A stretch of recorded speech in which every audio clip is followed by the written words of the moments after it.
So in this view, this junction between the coronal suture and the sagittal suture is known as bregma.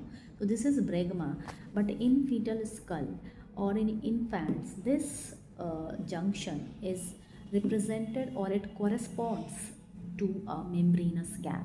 It means that in the fetal skull, if you see a fetal skull or an infant, then you will see that there is a gap, there is a membranous gap present here at this junction.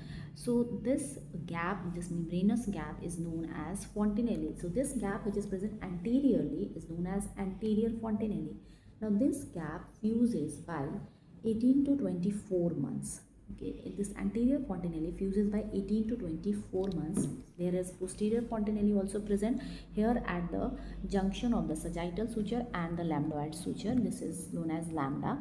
But in fetal skull, again there is a membranous gap. This is known as posterior fontanelle. This fuses by 2 to 3 months.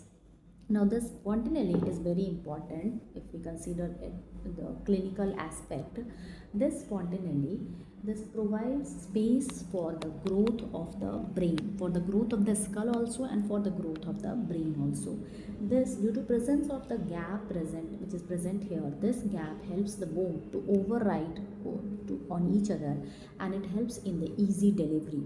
Then the fontanelles, if there is a depression in this fontanelle, in this membrane, then it represents that there is decrease in the intracranial pressure, and if there is a bulge in this fontanelle, then it represents that there is an increase in the intracranial pressure.